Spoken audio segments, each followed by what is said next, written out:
YouTube channel देखने वाले दर्शकों को प्यार भरा नमस्कार। और जो हमारे दर्शक हैं, कई बार इनको अमावस, पूर्णिमा, मौनी अमावस्या और कुछ योग ऐसे आते हैं जिनका कि उनको मालूम नहीं होता, और उनकी यह मेरे को फ़ोन करके कहा जाता है कि हमें कोई भी अगर ऐसा योग आए तो आप हमारे को यूट्यूब में बता दिया करें। तो आज मैं आपको बताना चाह रही हूँ कि 28 तारीख को पौष की पूर्णिमा है और 27 तारीख को व्रत वाली पूर्णिमा है। 28 तारीख को स्नान करने वाली, दान पुण्य मंत्र जाप करने वाली है। आप अपने इष्ट को ध्याएं, अपने इष्ट का मंत्र जाप करें और दान पुण्य करें तो आपके घर से रोग, बीमारी, कार्य में वृद्धि, नेगेटिविटी और यह सब कार्य दान पुण्य करने से आपको काफ़ी लाभ होगा। और फिर उसके बाद आती है 11 फरवरी। 11 फरवरी को है गुरुवार और श्रवण नक्षत्र, मौनी अमावस्या। इसको बोला जाता है मौनी अमावस्या। और मौनी अमावस्या में आप ये साल में एक बार ही आती है, और मौनी अमावस्या में किया हुआ दान हमारे पितरों को पहुंचता है, किया हुआ तर्पण हमारे पितरों को पहुंचता है। अगर आप मौनी अमावस्या में गर्म कपड़े, कंबल, स्वेटर, अगर आप ऐसी चीज़ें दान करते हैं तो उसका बहुत महत्व होता है। और मौनी अमावस्या में गंगा का स्नान किया हुआ भी बहुत महत्वपूर्ण माना जाता है। तो यह है 11 फरवरी को श्रवण नक्षत्र है। तो आप उस दिन दान पुण्य कर सकते हैं अपने पितरों को, या अपने जिनके पितर उनसे नाराज है, या कार्य में कोई रुकावट आ रही है, या संतान होने में विलंब हो रहा है, शादी नहीं हो रही, तो आप मौनी अमावस्या के दिन अपने पितरों के लिए दान करें। पितरों के नाम से, गोत्र से आप दान किए, जो आपका काफ़ी आपको फल अच्छा मिलेगा और कोई कार्य में रुकावट होगी तो वह भी दूर हो जाएगी। फिर आती है 16 फरवरी। 16 फरवरी को है बसंत पंचमी।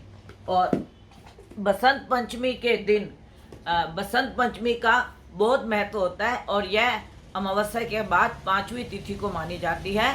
और अगर किसी का विवाह ना हो रहा हो, किसी को गृह प्रवेश करना है, या किसी दुकान का उद्घाटन करना है, जैसे बृहस्पति अस्त है और शुक्र अस्त है, और इस वजह से कईयों के विवाह और इनमें कोई शुभ मुहूर्त नहीं निकलता।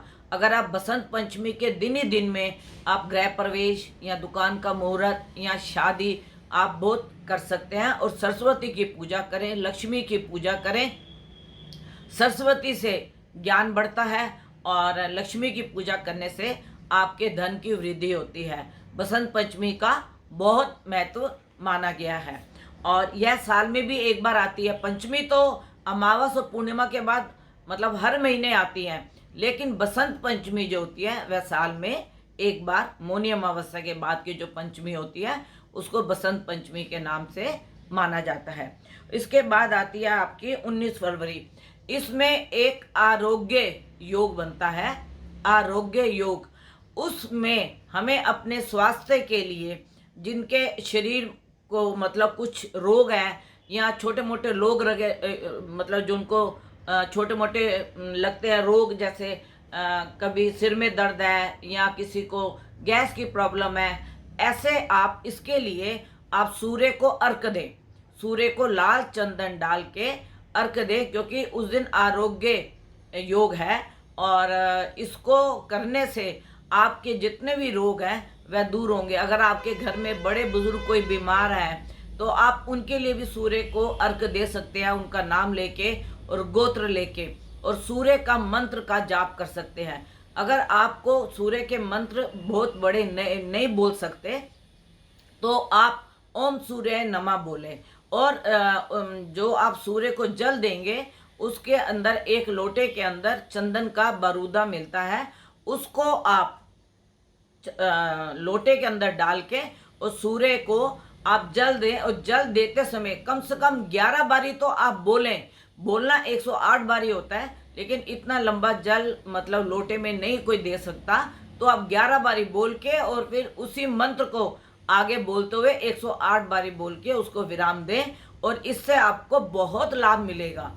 और आप सोच भी नहीं सकते कि आपके घर से रोग, बीमारी और जितना भी दुख है, क्लेश है, जो डॉक्टरों को पैसे लग रहे हैं आपके, वह सारी बीमारियां आपकी दूर हो जाएंगी इस आरोग्य योग से। और इसकी आप डेट नोट कर लें, ये इसकी डेट है 19 फरवरी। 19 फरवरी को आप अपने स्वास्थ्य लाभ के लिए यह कार्य कर सकते हैं। फिर इसके बाद आता है 27 फरवरी को माघ की पूर्णिमा। माघ की पूर्णिमा, तो उस पूर्णिमा में चौथा स्नान होगा। तो आप मतलब हरिद्वार जाके या कहीं तो आप स्नान कर नहीं सकते, लेकिन हमारे घरों में भी आजकल गंगा का ही पानी आ रहा है। तो आप लोग इसमें 27 फरवरी को माघ की पूर्णिमा का स्नान करें, और इसका दान पुण्य जाप का बहुत फल मिलता है। और उस दिन मघा नक्षत्र है, मघा नक्षत्र होने से इसको माघ की पूर्णिमा कहा जाता है। और मघा नक्षत्र केतु का होता है, और केतु के नक्षत्र होने से आदमी को मोक्ष प्राप्त होता है। अगर आप हर साल माघ की पूर्णिमा में आप हरिद्वार में स्नान करते हैं और दान पुण्य करते हैं, तर्पण करते हैं और गरीबों की मदद करते हैं, तो मैं आपको इतना पक्का कहती हूँ कि ये कर्म हमारे साथ जाते हैं। और माघ का जो महीने की पूर्णिमा है, यह केतु के नक्षत्र की है। और आपको ज्योतिष में भी मालूम है केतु मोक्ष कारक होता है। तो हमें जितना इस दिन जाप मंत्र आप हम करें, दान पुण्य करें, पितरों के नाम से दान पुण्य करें, बच्चों से दान पुण्य कराएं, जिससे उनकी विद्या में उनका ध्यान लगे और उनको विद्या अच्छी प्राप्त हो। तो मैं आपको मैंने आपको फरवरी के सारे मतलब जो भी मतलब ज्योतिष की गणना के हिसाब से पूर्णिमा, अमावस, बसंत पंचमी और माघ की पूर्णिमा, इन सब के विषय में मैंने, और इसका क्या महत्व है, मैंने आपको बताया है। और इसके बाद अभी और जो आगे आने वाले योग होंगे मार्च के महीने में, उसके भी मैं आपको अगली वीडियो में बताऊंगी।